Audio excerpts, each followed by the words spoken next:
And welcome back to our final episode of Marketing Unplugged, where we uplift to create a shift by highlighting our underrepresented marketing students through their stories and achievements.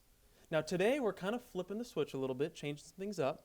Today we don't have a guest per se, but we're going to be featuring our very own Khadar, your host. I'll be talking more about myself and my experiences today. Heck yeah, he will. So Khadar, obviously we've been doing lots of questions. Today I feel like it'd be kind of fun to put you in the answering questions I'm down seat. for it, yeah. So essentially, I would just kind of like to hear a little bit about your story of kind of how you got to where you are today. So, grew up in Seattle, live with my mom and my brother, single parent household, just me and my mom, brother. And then me and my brother always were kind of competitive growing up. We always played basketball, played other sports, and then like as we grew up, we kind of, I guess we have different interests. My brother's kind of like a car guy. He didn't even want to go to college actually. I was the one who went to college. And then my mom was always like, I want you to be a doctor, lawyer, engineer, one of the three. And I was like, all right, I don't think I'm going to be any of those. So ended up at, went to Roosevelt High School, very predominantly white school. And my whole childhood, I grew up in a white neighborhood north end Seattle. And then I kind of got used to it. And then when I went to college, when I was applying for colleges, my first choice was UW, not gonna lie. And then I saw Western's program, visited up here, liked the city, liked how the campus isn't like that big, but it's pretty big. Mm-hmm. And then I was like, yeah, I think this is actually my first option now. So I ended up coming here, enjoyed it. And then when I first started, I didn't know if I was trying to do business or communications. But I knew I was definitely not doing science. My mom wanted me to do science, but I was like, hell no. Mm-hmm. And then now I'm here, enjoying this interview. Looks like you are. Yeah. Mm-hmm. I know I am. Mm-hmm. That's good to hear. That's cool. Yeah. I guess I feel like the elephant in the room, I feel like it'd be kind of interesting to talk about what it was like growing up in a predominantly white city, school, just overall environment. I mean, tell me a little bit more about kind of how that was. Yeah. Because you said you kind of got used to it. What was it like before you said you got used to it? So I grew up with my grandma first 12 years of my life, and then she passed away in 2012. But she didn't speak any English, like all Somali. So when I went to school around probably like elementary school, like surprisingly, English is my second language. It doesn't seem like it at all. But the first 5 years of my life, only spoke in Somali. Wow. And then I went to this one elementary school, and then they put me at ESL. And I learned English probably in like 7 months. Wow. Yeah. Wow. Yeah. Oh my gosh. And then like I guess when you're a kid, you learn languages so much faster. Yeah. And then like surprising now, because like now I'm kind of forgetting Somali. And then like I don't have a lick of an accent or anything. Sounds like I was born here, so. Yeah. But yeah, and then my elementary school, I went to 3 elementary schools. But my last one was View Ridge, and that was where I made most of my friends that I have to this day. Mm-hmm. And then, but like a lot of my teachers were elderly white ladies and everything. I always came to school with, I guess, different smelling lunches than other kids, because like I'd have that Somali food and all that. And then, but I did have Twinkies though, and I kind of traded those off. But it was hella fun. Yeah. It was like a competition for my Twinkies. All my friends would join the table like, hey, I want it today. And I'm like, oh, that's tough. Yeah. What kind of Somali lunches would you have? A lot of rice and chicken, rice and lamb and all that stuff. And then like Somali food has a lot of like herbs and like seasoning and all that. So it kind of has an aroma, I guess. Yeah. And then, but I also had a lot of tuna sandwiches, which is not very popular in elementary school. Yeah. Found that out the hard way. But it is what it is. Yeah, but, sure is. Yeah. That is really cool. Have you ever been to Somalia? I have not actually. I kind of get gassed for that in my friend group. They're like, oh, really? All my friends been back to Africa many times. Yeah. And then they're like, how are you Somali? You never been to your home country? Mm-hmm. I was like, you're basically American. Like, you're fully American. Yeah. And I was like, I'll go there one day. Exactly. Do you have family over there? Not really. All my family really migrated. I have family on every continent except for South America and Antarctica. Antarctica? I don't have any family in Antarctica, surprisingly. But for some reason I thought you said you did have family in Antarctica. No. I was like, that was a wild one. South America and Antarctica, 2 continents, but I have family. Gotcha. Australia, I have some in Saudi Arabia. I guess I count that as Asia. That's pretty cool. But yeah, a lot of my family kind of migrated away from Somalia. So there was a civil war that kind of ripped the country apart. But Yeah, I yeah. heard there were some problems, especially Mhm. economic Yeah, problems. yeah, going on. yeah. Yeah. Captain Phillips kind of put it on blast, but Yes. Yeah, that was kind of my first no, yeah. learning about. I didn't watch that movie till I was 16 because of my mom. She was like, that movie makes our country look so bad. Sure. Yeah, it does. I mean, the only Somalian people are pirates Yep, in that. Exactly, so it's and then like, Tom Hanks is against them. So right. Yeah. Oh, yeah. Great. Good. Though the white guy's the hero again. exactly. You know? So I know. Yeah. But our country was a very beautiful country at some point, and hopefully we'll get back there.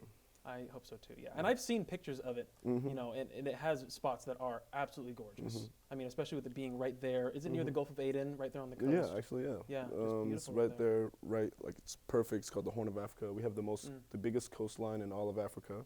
No way.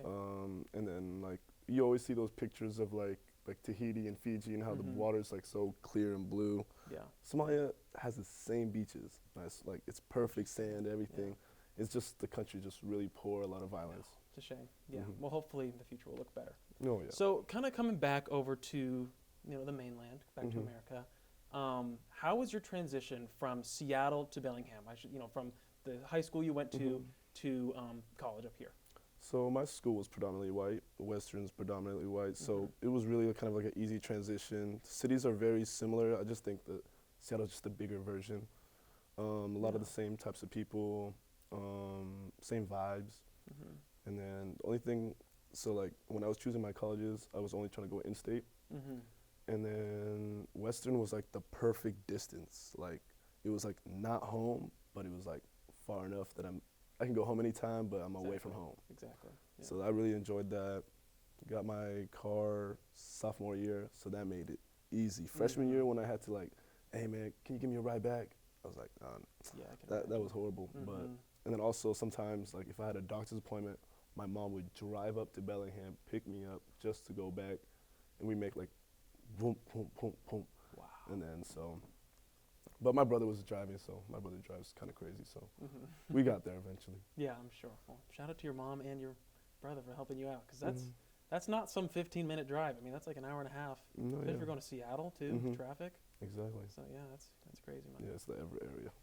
Oh my gosh, yeah, insane. Yeah. So would you say? I mean, I don't really know how to describe this, but the idea of you growing up and being very used to living, with predominantly white people, and then coming to a college that's about the same.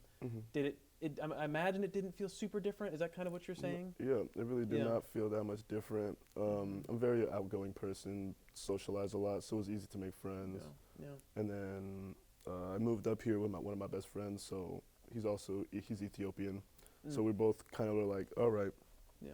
Went to a white high school, coming to like a predominantly white college. So we're like, this is gonna be the exact same. Yeah. And then, but a lot of our experiences was pretty common, just normal.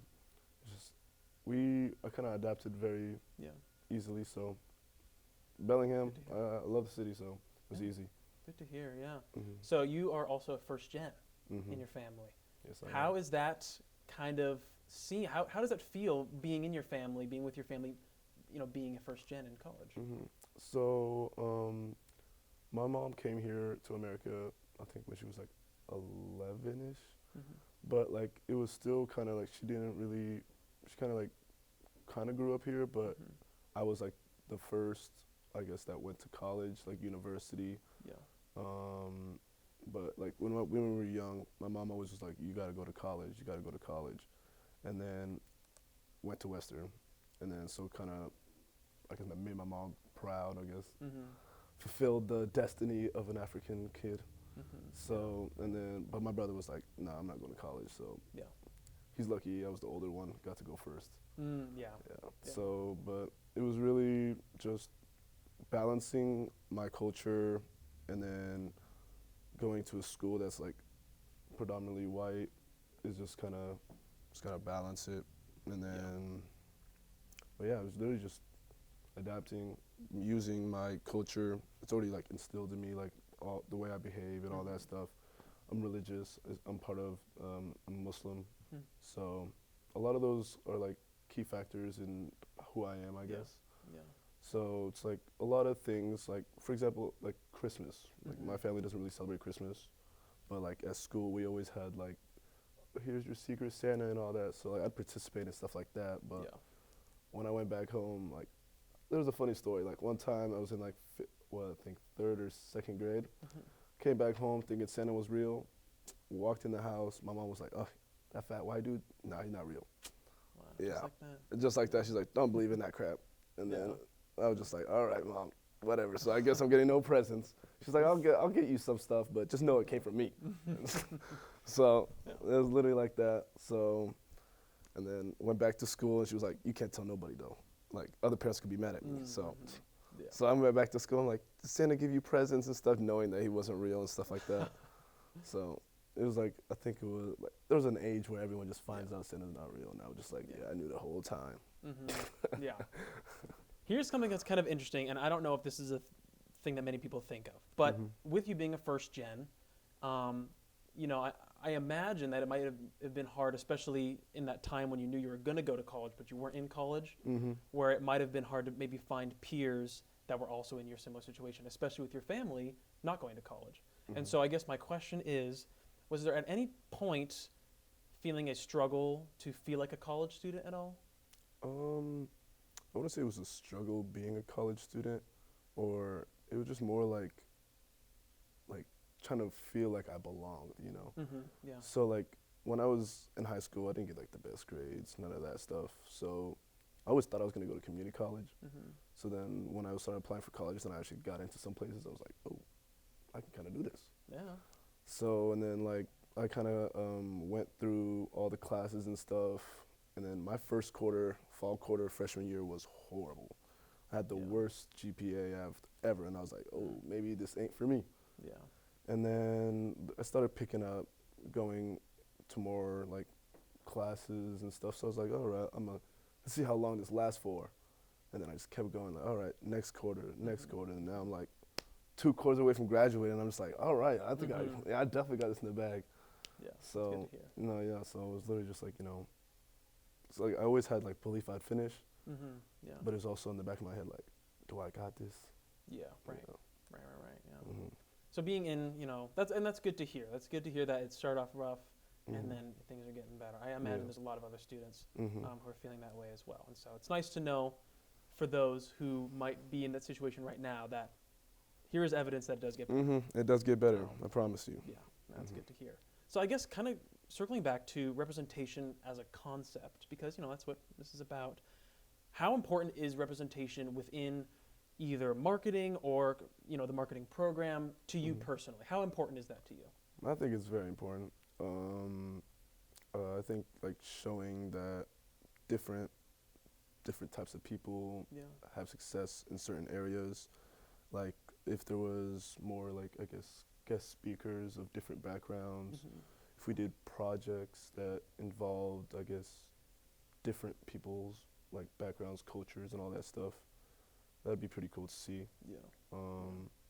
But like just kind of like including all in general people would be great. Yeah. I think so. Yeah. Do you have any ideas for how you would like to see that be done, or is there an ideal vision you have, excuse me, that for what representation would look like at all? That's a good question. I would say one way we could, I guess, Western could kind of instill more representation and stuff like that would be kind of learning about maybe different marketing firms, different types of people in those marketing firms, Yeah. and then seeing how their backgrounds kind of make them attack certain situations differently, how they connect with different types of people. That'd be pretty cool. And then, but yeah, that's pretty much it. Yeah. Okay. Yeah. Well, last little question around representation that just kind of popped into my head. So, you know, we focus a lot on those who are underrepresented, and in this push for representation for all people, how do you think, or what would you like to see when it comes to the actions from those who are more represented? how would you like to see those people act within this kind of shift to make it so that everyone is represented, if that makes sense? How would you like to see them act? The people that are represented. Yeah. I guess that's kind of tricky, but understand. I would be like just be you. Yeah. Like you could be just like socialize. I feel like a lot of people already kind of socialize. Just it's like a personality trait. But no, yeah, just literally just be you. Yeah. Just acknowledge others, and then just like maybe some sense of curiosity, learn about who you are, who each other are. I mean, we're both we have the same goals, graduating, doing marketing. Just learn about each other. Yeah. Everyone's different. So, like, even if you are represented, there's different types of people that are represented too. So, yeah. That's cool, yeah. And it's nice that we do have this smaller community in the marketing program. I don't know about you, but at least for me, it's nice to be able to see a lot more familiar faces. So in regards to representation, there is that sense of familiarity where it's like, even though that for those who might feel alienated living in a town that does have a more staunch demographic, seeing familiar faces is nice. I don't know if you agree, but that is nice. So I guess in line of the actual marketing department itself, I mean, how's been your experience so far being in the marketing program here at Western? I think my experience has been great. I literally just work and just see where my projects. I just some of the projects. I'm just like surprised at how well they turn out, and I'm just like, I'm good at this. Like I enjoy them, but certain classes were just like, oh my god. I'm literally like I think it was 381. 381 tested me. That one, yeah. No, yeah, all that SPSS and all that. Yeah. It was just, that class was a grind. But like for every win, there's also like learning bumps. I'm not gonna call them losses, but they're learning bumps for sure. Yeah. So being over that hump of 381 and 382, how have you been liking your classes? How have you been liking the program so far now?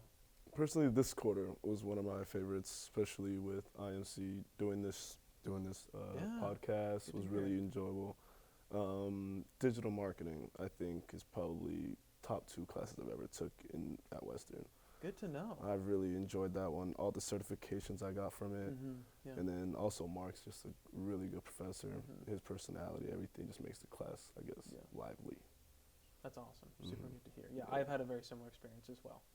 It's just been nice to get into more of those concentrated programs. Like I said, 381 was a big turning point for me as well, because I felt inaugurated into the marketing program after that. It's like, okay, the initiation is over. I'm now officially a marketer. I'm officially a marketing. Yeah.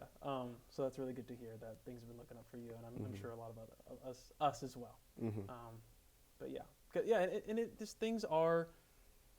I don't even know how to describe it. It's just more the fact that we know people. We recognize a lot of professors. We know a lot of professors. It's cool that we can even call a lot of them by their first names. Yeah. I'm never saying Mr. Purdy. Yeah. That feels weird. You know, it's like, no, it's Dan. Or it's Kat. You know, or even Mark. So it's kind of cool that there isn't this huge hierarchy between the students are here and they must stay here, and the professors are up there and you must address them a certain way. It's cool how it feels very even. It feels like my professors are my mentors. Yeah. My peers almost. Yeah, it feels like I'm an apprentice. Exactly. Exactly. Yeah. But yeah, I mean, so marketing is good. We love marketing, clearly.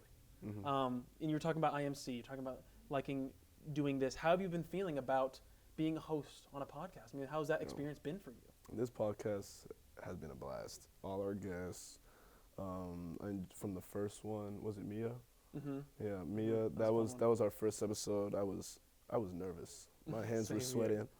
I was like, all right, while you were asking a question, I was thinking about what's my next question, and then but then like we just kept it rolling, and then by when we get the Irie interview, I was comfortable. Like I was good. I don't know why, but I always get right before an interview, 5 minutes of just nervousness, and then I start talking. I'm like, it's good, yeah. And then Stevenson Proc S was the most fun because we both have the same kind of background, so it was we kind of like compare and contrast. For sure, yeah. There was a lot of funny moments in that interview, and No. And it was cool because like I had known him previously as well, so it was like, oh, I get to interview one of my buddies. Yeah, exactly. So that was fun. I think we've had some amazing guests, just because they've been great at telling their stories. They've been really interesting to talk to. I personally really have no complaints. No, yeah. Well, it sounds like we have pretty similar views on the marketing program, which is that it's awesome. Duh. But I, like you, have had a really fun time in IMC. I've really enjoyed getting to do homework that kind of doesn't feel like homework. You know, getting to record a podcast. I remember just the other night, my buddy and I were on a Discord call, and he was working on calculus homework, and he was complaining. And I was like, I don't have to complain. I'm writing a podcast script. That's my homework. Exactly. So it's been fun to be able to do stuff like that. And so I, too, have really enjoyed my time in the marketing program and IMC. I think our podcast has been so fun because we've had such amazing guests. I mean, Maya was super fun to talk to, super insightful. Stevenson, always super fun. We both kind of knew him. Great conversation all around. Irie was super great. She was super good at answering questions, great at keeping conversation going. So just all in all, I've been really happy with our guests. What about you? I've been really happy with our guests, starting from Maya. Maya was the first interview, and then I was kind of nervous, but once we got it rolling, we were good. Bounce off each other's questions and stuff like that. We were doing great. And then Stevenson, that was a really fun interview because I already knew him. We already like hung out before, seen him in the marketing program. And then like him joining the podcast, sharing his story about him coming from Haiti, that was pretty dope. That was kind of crazy. That was a wild. Yeah, that's a good story. And then Irie's like the shoe collection was like interesting. The Nike. I see her working for Nike one day for sure. For sure. And then we did really good. I think we did. I think our partnership also got better as episodes went on. We learned to bounce off each other a little better and stuff, which is pretty cool. Yeah. So I would be remiss if I didn't bring it up, but the career launch and the holiday mixer. I'm so bummed you missed it, bro. I know. I'm so sad I missed it. Yeah. I was really trying to go, but car didn't line up. It is what it is, man. Sometimes, Well, the cool thing is, I'm pretty sure they have them every year. And so this was my first time going to it, and I had a blast. I thought it was super fun. I had an idea for how it was going to go in my head, which I'm very thankful it was the exact opposite. It was so much fun getting to have fun conversations, productive conversations with a lot of the alumni, learning about how the real world works. One of the things I said I was excited for when Kyle asked me was excited to kind of burst the bubble of college. And I think the career launch was a great way of doing that because we got to be in a real workplace, in a real work environment, talking to real people who are bolstering that environment. And then obviously the holiday mixer was super fun as well. I mean, just got to hang out. We got a little free drink ticket. I got a free drink? That was pretty cool. So, like the 22-year-old I am, I got a lemonade. So never too old. But yeah, such a fun time. I'm so glad I got to go. Very thankful to the Western and the marketing department for putting that on. But that isn't the end of the people who I want to thank, who I think we all want to thank. Because for those of you who are watching at home, it's not just us who's running this whole program here. We have a whole team of people that we are just merely part of.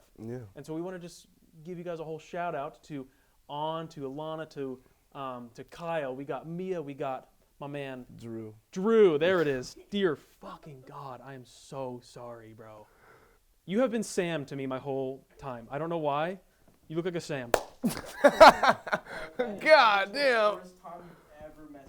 I am so sorry, bro. God damn. I'm so pissed at myself for messing that up. No. Because I was like, what the fuck is his name? Drew? I was like. And the whole time my brain is like, you're on camera. I'm like, I don't know it. Sorry, man. I'm so sorry, bro. You're good.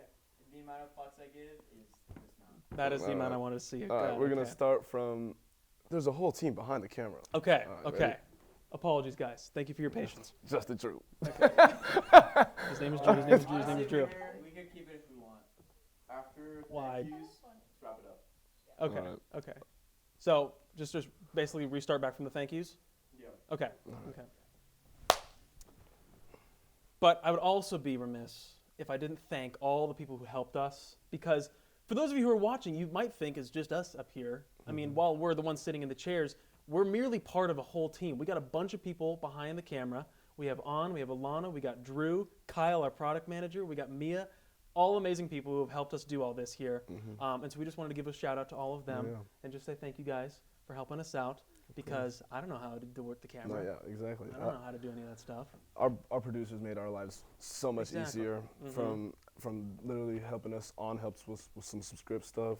And then Drew, I don't know how you do all the editing. You make it look way better than it feels like it's going to be. Yeah. And then Kyle telling me, like, okay, Khadar, maybe do this, maybe do that. That's always helpful. Yeah. Like, you know, just made my life very easy. Agreed. If you ever see me like this and then jump cut to me like this, it's because I messed up. And Drew helped me out, and he took that out for me. And so it's really nice that we have people on promotions, we got people on editing, we got people really helping us out. And so ultimately, I think this has been a huge success, and I'm so thankful that we got to be a part of this. And thank you guys for watching. Yeah, thank you for joining another episode of Marketing Unplugged and watching our past episodes. We really enjoyed our time behind the cameras, and we try to shine a light on people, different backgrounds, and all their stories. Thank you again. Don't forget to subscribe and drop a like. And thank you again for tuning in to another episode of Marketing Unplugged.